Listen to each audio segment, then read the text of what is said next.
CM ఆదేశాల మేరకు తిరుమల కొండలో పచ్చదనం పెంపుకు చర్యలు. ప్రభుత్వ అటవీ భూముల్లో పచ్చదనం పెంపుకు 4 కోట్ల నిధులు మంజూరు. తిరుచానూరు అమరావతి వెంకటేశ్వర స్వామి ఒంటిమిట్ట ఆలయంతో పాటు స్థానిక ఆలయాల్ని అభివృద్ధి చేస్తాం. బోర్డు నిర్ణయం మేరకు తిరుమలలోని 48 అతిథి గృహాల పేర్లు మార్పు చేశాం. మరో 2 ప్రైవేట్ అతిథి గృహాల పేర్లు మార్చని కారణంగా టీటీడీనే పేర్లు మారుస్తుంది. జనతా క్యాంటీన్స్ కి త్వరలోనే టెండర్లు పిలుస్తాం. ఆదాయ వనరుగా కాకుండా సేవాభావంగా పనిచేసే సంస్థలకు టెండర్లు మంజూరు చేస్తాం. భక్తుల సౌకర్యార్థం ఆకాశగంగా పాప వినాశం ప్రాంతాలను అభివృద్ధి చేస్తాం. తిరుమల కొండల్లో పచ్చదనాన్ని పెంచాలని గౌరవ ముఖ్యమంత్రి గారు మాకు ఆదేశాలు ఇవ్వడం జరిగింది.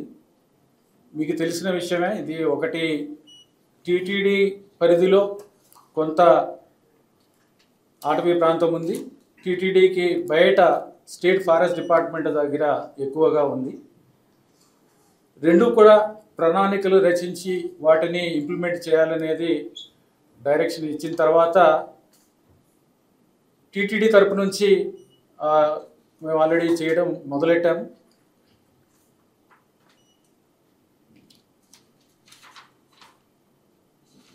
కానీ టీటీడీ బయట ఎక్కువగా ఉన్న ప్రాంతము స్టేట్ గవర్నమెంట్ కంట్రోల్లో ఉంది కాబట్టి వాటికి కూడా వారి ద్వారా కూడా చేయడానికి వారికి ఫండింగ్ అడిగారు. టీటీడీ నుంచి వారికి 4 కోట్ల ఫండింగ్ ఇవ్వాలని ఈరోజు బోర్డు నిర్ణయం తీసుకోవడం జరిగింది. దీని ద్వారా 68% ఉన్న పచ్చదనాన్ని 80% పెంచాలనేది ఈ నిర్ణయం. ఈ ఫండ్ని ఫేజ్ వైజ్ మానిటరింగ్ చేసుకుంటూ ఇంప్లిమెంటేషన్ ఇది 3 సంవత్సరాల్లో దీన్ని విడుదల చేయాలని నిర్ణయించడం జరిగింది. అలాగే తిరుచానూరు పద్మావతి అమ్మవారి ఆలయం, అమరావతి వెంకటేశ్వర స్వామి ఆలయం, నారాయణవనం కళ్యాణ వెంకటేశ్వర స్వామి ఆలయం, కపిలతీర్థ కపిలేశ్వర స్వామి ఆలయం, నాగులాపురం వేదనారాయణ స్వామి ఆలయం, ఒంటిమిట్ట కోదండరామస్వామి ఆలయం వీటి సమగ్ర అభివృద్ధి కోసం ప్రణాళికలు తయారు చేయడానికి ఒక కన్సల్టెంట్కి ఇచ్చి దీని ద్వారా అభివృద్ధి ప్రణాళికలు వచ్చిన తర్వాత డీటెయిల్ ప్రాజెక్ట్ రిపోర్ట్స్ వచ్చిన తర్వాత వీటిని అభివృద్ధి చేయడానికి దీనికి నిర్ణయం తీసుకోవడం జరిగింది. అలాగే గతంలో బోర్డు సమావేశంలో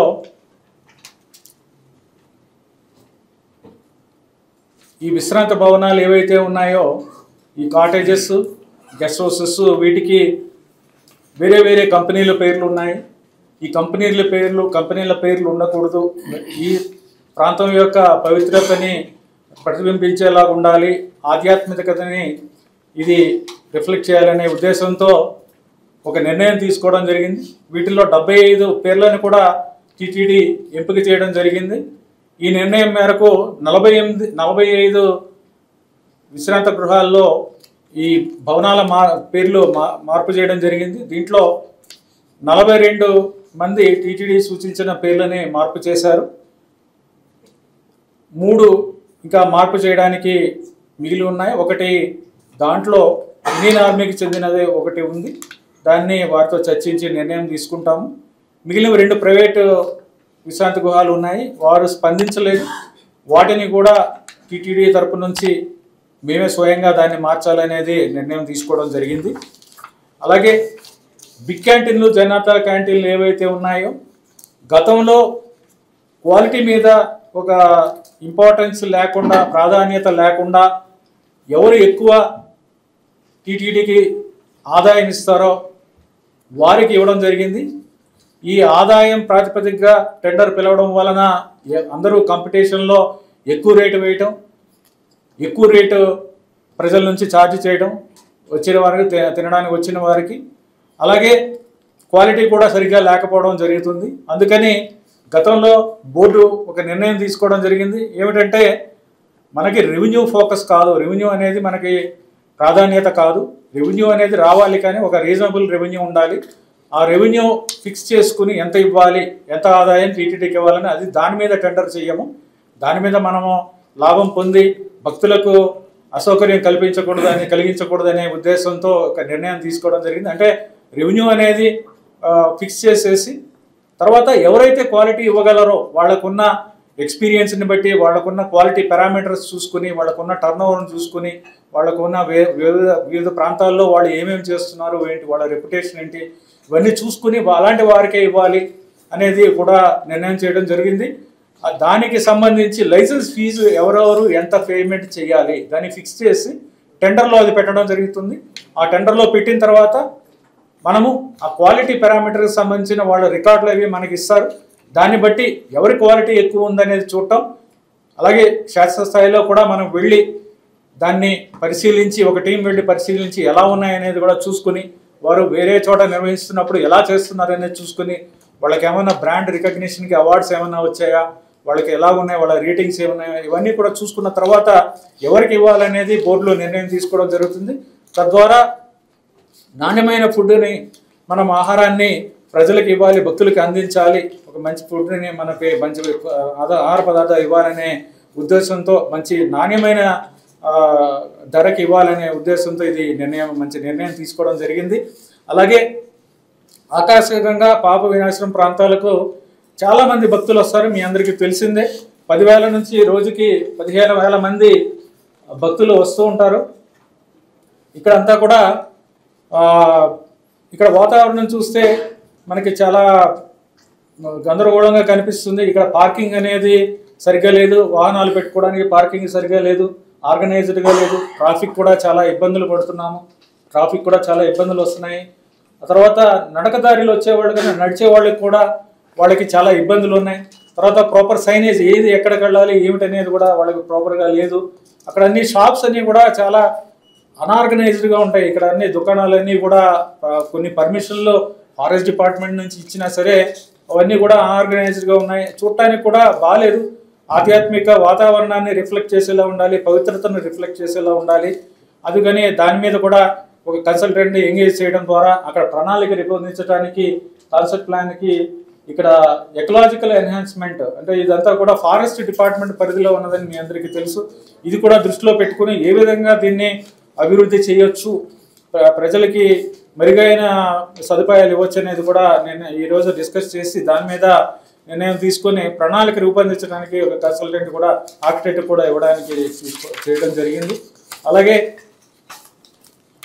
స్విమ్స్ అనేది సూపర్ స్పెషాలిటీ హాస్పిటల్ టీటీడీ పరిధికి తీసుకురావడం జరిగింది. అది దానికోసం ఇది ఎంతో మెరుగైన సేవలు ప్రజలకు ఇస్తుంది. పేద ప్రజలందరూ కూడా ఎంతోమంది లక్షల మంది స్విమ్స్ నుంచి సేవలు పొందుతున్నారు. ఈ స్విమ్స్కి ప్రతి ఏడాది 60 కోట్ల గ్రాంట్ టీటీడీ తరపు నుంచి ఇవ్వడం జరుగుతుంది. దాంతోపాటుగా 100 కోట్లకు మించి టీటీడీ తరపు నుంచి స్విమ్స్కి ఆర్థిక సహాయం వివిధ రూపాల్లో ఇవ్వడం జరుగుతుంది. దీని మీద ఏ విధంగా దీన్ని ఇంకా మెరుగుపరచవచ్చు, కొన్ని ఇన్ఫ్రాస్ట్రక్చర్ వర్క్స్ కూడా చేసుకోవడం జరిగింది. ఈ విధంగా ఇన్ఫ్రాస్ట్రక్చర్ వర్క్స్ ఏవైతే మొదలు పెట్టడం జరిగిందో వాటిని ఏ విధంగా ఉపయోగించవచ్చు, ఇవన్నీ కూడా స్టడీ చేయడానికి ఒక expert committee doctor IV Subbarao గారితో, రిటైర్డ్ ఐఏఎస్ ఆఫీసర్ గారు, ఆయన రిటైర్డ్ ఎగ్జిక్యూటివ్ ఆఫీసర్ టీటీడీ కూడా, ఆయన ద్వారా ఒక ఎక్స్పర్ట్ కమిటీ ఒకటి వేయడం జరిగింది. ఆ కమిటీ రిపోర్టు స్విమ్స్ గవర్నింగ్ కౌన్సిల్లో కూడా ఈ రిపోర్టు డిస్కస్ చేయడం జరిగింది. దాని తర్వాత ఈ బోర్డులో ఆ రిపోర్టుని యాక్సెప్ట్ చేయడం జరిగింది. దాని తర్వాత ఆ రిపోర్ట్లో ఉన్న ఒక ముఖ్యమైన అంశం ఏంటంటే స్విమ్స్కి సంవత్సరాల తరబడి రిక్రూట్మెంట్ జరగలేదు. చాలా departments single faculty department, neurology, nephrology ఇవన్నీ కూడా చూస్తే సింగిల్ పర్మనెంట్ ఫ్యాకల్టీ ఉన్న డిపార్ట్మెంట్స్ చాలా ఉన్నాయి. వాటిని ఇమ్మీడియట్గా రిక్రూట్ చేయాలి, లేకపోతే ఇబ్బంది వస్తుంది.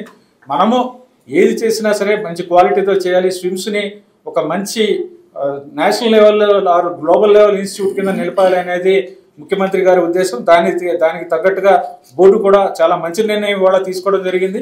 597 పోస్టులు దాన్ని ఫిలప్ చేయాలి. ఇవన్నీ కూడా ఖాళీగా ఉన్న పోస్టులు ఏవైతే ఉన్నాయో అవన్నీ ఫిల్ చేయాలి, నింపాలనేది, రిక్రూట్మెంట్ చేయాలి అనేది నిర్ణయం తీసుకోవడం జరిగింది. దాంట్లో ఫ్యాకల్టీకి సంబంధించి 100 పోస్టులు, నర్సెస్, పారామెడికల్ స్టాఫ్స్ వీళ్ళందరూ కలిపి నర్సులు 434, పారామెడికల్ స్టాఫ్ 15 మంది, అడ్మినిస్ట్రేషన్ స్టాఫ్ 48 మంది, మొత్తం మీద 597 మందిని రిక్రూట్ చేయాలనేది ఈరోజు చాలా మంచి నిర్ణయం తీసుకోవడం జరిగింది.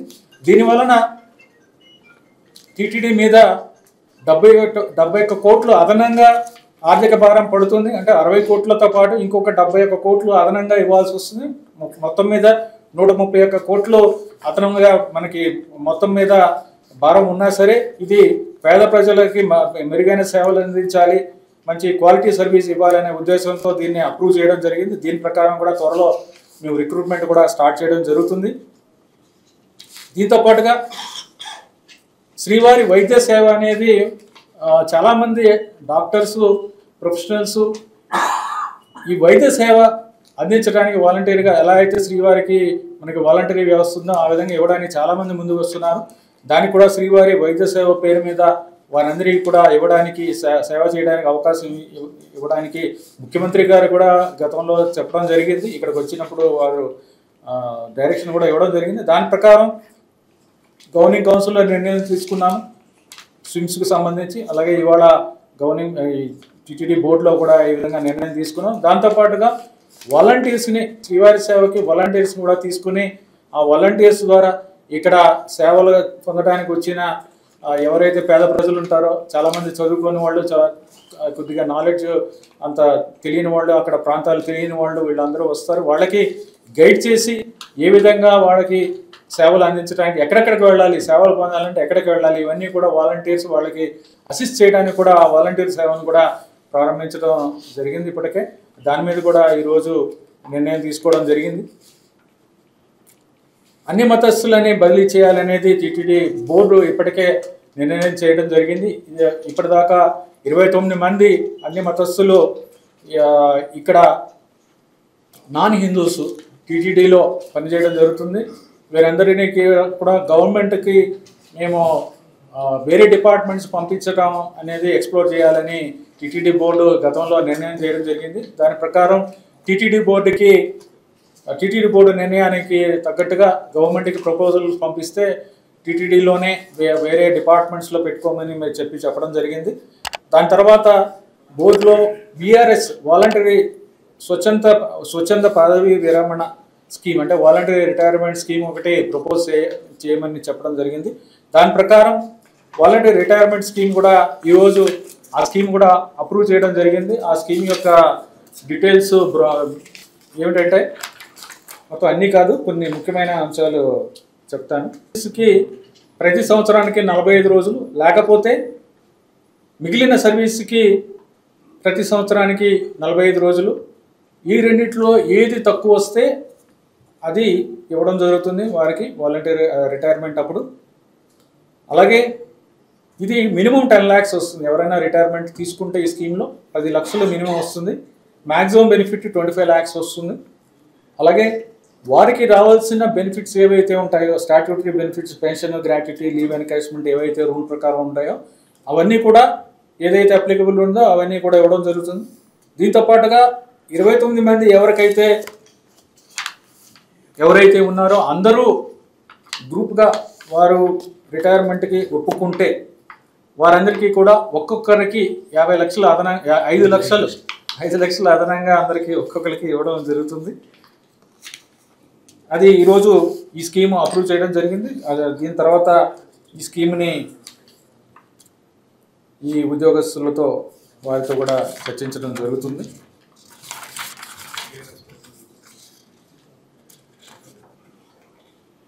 తిరుమల ఆలయ భద్రత దృష్టిలో పెట్టుకొని ఆ భద్రతను దృష్టిలో పెట్టుకొని యాంటీ డ్రోన్ టెక్నాలజీని కూడా తీసుకుని రావాలి. డ్రోన్స్ పని చేయకుండా ఇక్కడ చేయడానికి ఒక టెక్నాలజీ ఒకటి అవైలబుల్గా ఉందని తెలిసింది. ఆ టెక్నాలజీని కూడా ఉపయోగించుకొని చేయడానికి బోర్డులో నిర్ణయం తీసుకోవడం జరిగింది. ఒంటిమిట్టలో ఉన్న సీతారాం కళ్యాణం జరిగినప్పుడు ముఖ్యమంత్రి గారు ఒక నిర్ణయం ప్రకటించారు. అక్కడ నిత్యం అన్నదానం జరగాలి అనేది సారు చెప్పడం జరిగింది, గౌరవ ముఖ్యమంత్రి వారు చెప్పడం జరిగింది.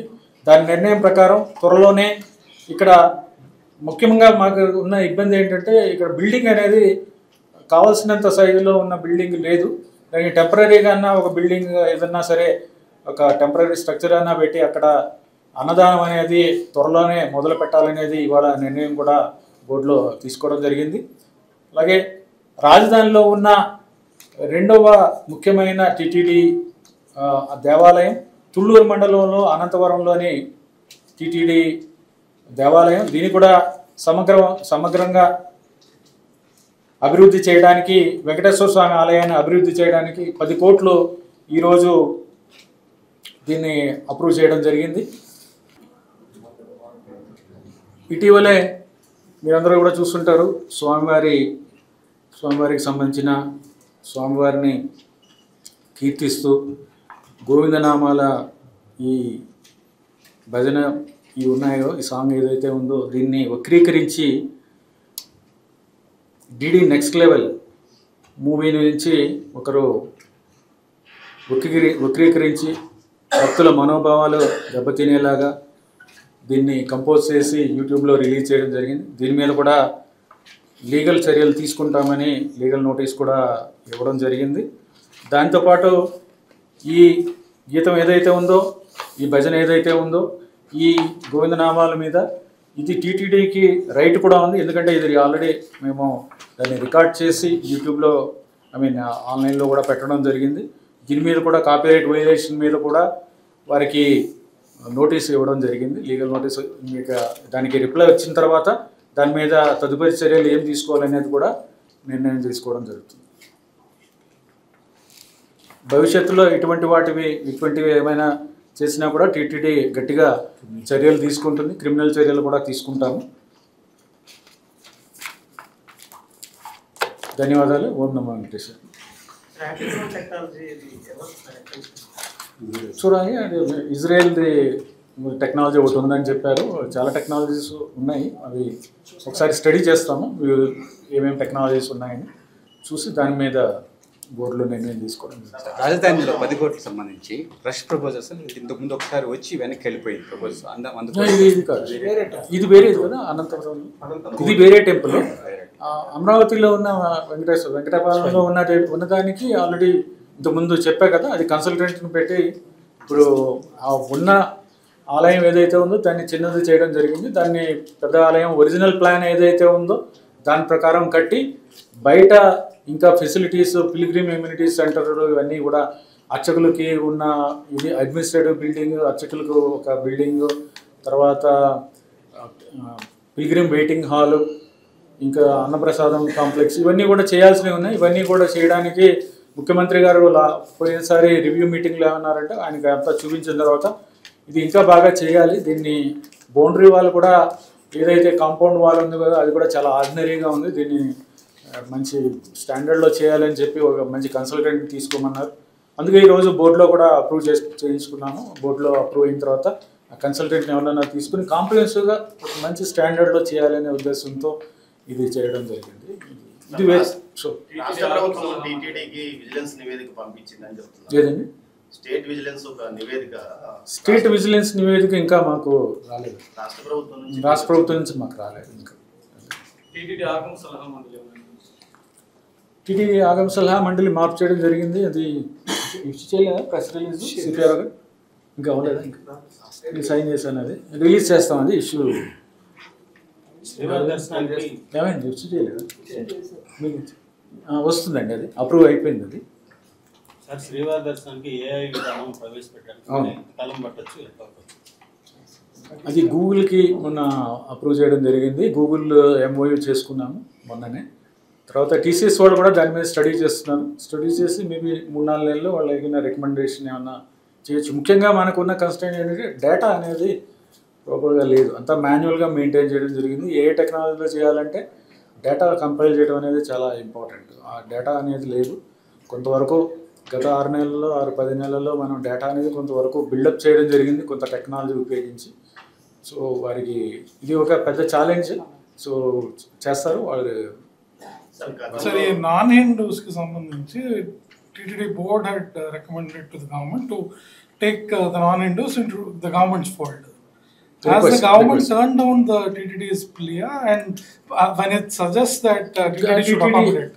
TTD should accommodate in non-Hindu, non-religious organizations అని చెప్పారు.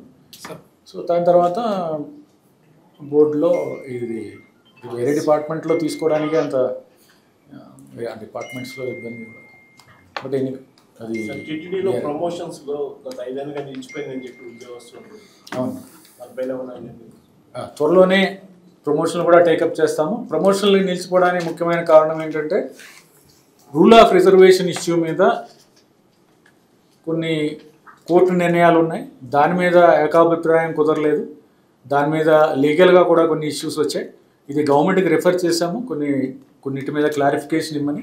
ఆ గవర్నమెంట్ నుంచి క్లారిఫికేషన్ రాగానే అవన్నీ టేకప్ చేస్తాం. త్వరలోనే అవన్నీ కూడా రిజాల్వ్ చేసి అందరికీ ప్రమోషన్లు ఇస్తాం. సార్, తులాభారము శేషవస్త్రాల మీద నిన్న మీ TTD board member vigilance complaint చేశారు.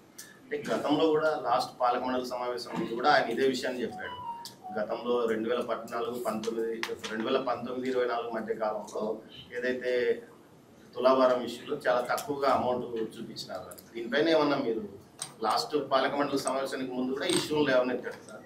మళ్ళీ విజిలెన్స్ వరకు పోవాల్సిన అవసరమా? ఇక్కడ మీరు అంతర్గతంగా ఏమైనా విజిలెన్స్ విచారణ జరిపిస్తారు? విజిలెన్స్ విచారణ ఇప్పటికే మొదలైందండి. విజిలెన్స్ సివిఎస్ఓ గారు ఆయన పర్సనల్గా మానిటర్ చేస్తున్నారు.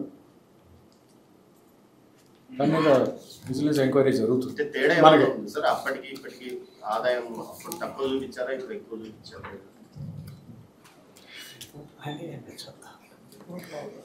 చూద్దాం, అది రిపోర్ట్ వచ్చింది సార్. శ్రీవారి మెట్టు మార్గంలో టోకన్స్ ఇష్యూ అయింది సార్.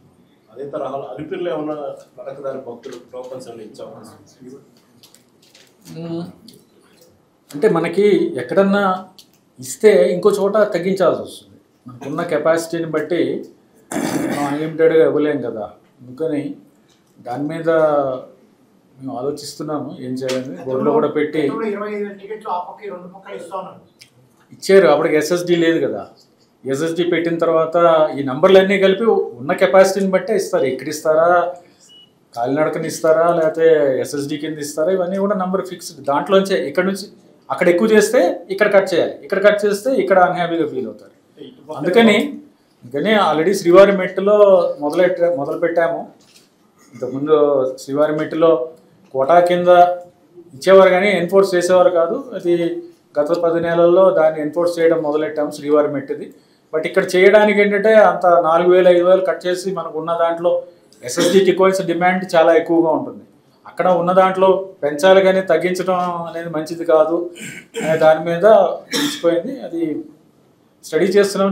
అది బోర్డులో నిర్ణయం తీసుకోవాలి. రెండు తగ్గించి ఇక్కడ తగ్గించి అక్కడ పెంచటమా, మొత్తం మీద అక్కడ పెంచి ఇక్కడ పెంచి అయితే చేయలేం కదా. సరే, అక్కడ సుప్రాసేని మీరే చూసింటారు. సుప్రాసేని 2 రోజుల్లో పెద్ద దోపిడీ లాంటి వ్యవస్థ జరుగుతుంది. శ్రీవారి మెట్టులో అక్కడ ఇబ్బంది ఉంది. అక్కడ ఆటో వాళ్ళు చాలా ఇబ్బందులకు గురి చేస్తున్నారు.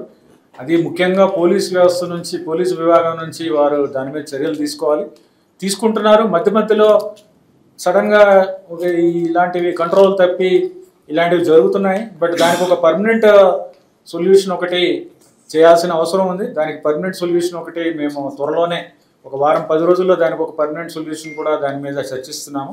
ఆ పర్మనెంట్ సొల్యూషన్ కూడా మీకు తెలియజేస్తాం. సార్, గోశాల ఇష్యూలో ఇంత వివాదం నడిచింది. దానికి ఇంకా ప్రత్యేకంగా ఓ డైరెక్టర్ని కానీ నియమించే అవకాశం లేదు. గోశాలలో ఏమి వివాదం అండి? ఇన్ని ఆవులు చనిపోయినాయి అని అంటే ప్రొఫెషనల్ డాక్టర్ని కానీ ఏమన్నా అక్కడ తెచ్చి ప్రొఫెషనల్ డాక్టర్స్ ఉన్నారు, డైరెక్టర్ ఉన్నాడు, మంచి కాంపిటెంట్ ఇన్ఛార్జ్ డైరెక్టర్ అయినా సరే పాపం చాలా. ప్రతి నెల 14 యావరేజ్గా చనిపోతాయి. ఇంతకుముందు జరిగింది, ఆ తర్వాత గత 7-8 నెలలుగా కూడా జరిగింది, దానికి ముందు కూడా జరిగిందనే చెప్పాను. అదేదో 100 ఆవులు ఏదో అబ్నార్మల్గా ఇక్కడ చనిపోయినాయి అనేది లేదు. యావరేజ్గా 14 ఆవులు చనిపోతున్నాయి అనేది ఇంతకుముందు జరుగుతుంది. ఆ డేటా కూడా ఇచ్చాం. ప్రీవియస్గా ఎన్ని చనిపోయి, బిఫోర్ జూన్ ఎంత జరిగింది, తర్వాత జూన్ తర్వాత ఎన్ని జరిగింది అనేది ఇవ్వడం జరిగింది. దాంట్లో అబ్నార్మల్గా ఏమి లేదు. బట్ మీరు చేస్తుంది ఏంటంటే ఇప్పుడు దీన్ని ఇంకా ఎలా తగ్గించాలి, ఈ నంబర్ ఎలా తగ్గించాలి, దీని మీద ఏ విధంగా మనము ఆవుల్ని ఇంకా ఏ విధంగా మెరుగ్గా చూసుకోవాలి అనే దాని మీద ఎక్సర్సైజ్ చేస్తున్నాం. దాని మీద మీకేం డౌట్ అవ్వక్కర్లేదు. కొన్ని రోజులు పోయిన తర్వాత మేము ఏం చేసామనే చేసిన తర్వాత చెప్తాం. చేసే ముందు ఇలా చేస్తామని అది చెప్పుకునే అలవాటు లేదు. చేసిన తర్వాత ఏం రిజల్ట్స్ వచ్చాయి అనేది మీకు చూపించడం జరుగుతుంది. డెఫినెట్గా రిజల్ట్స్ ఉంటాయి. గతం మీద మెరుగ్గానే ఉంటుంది.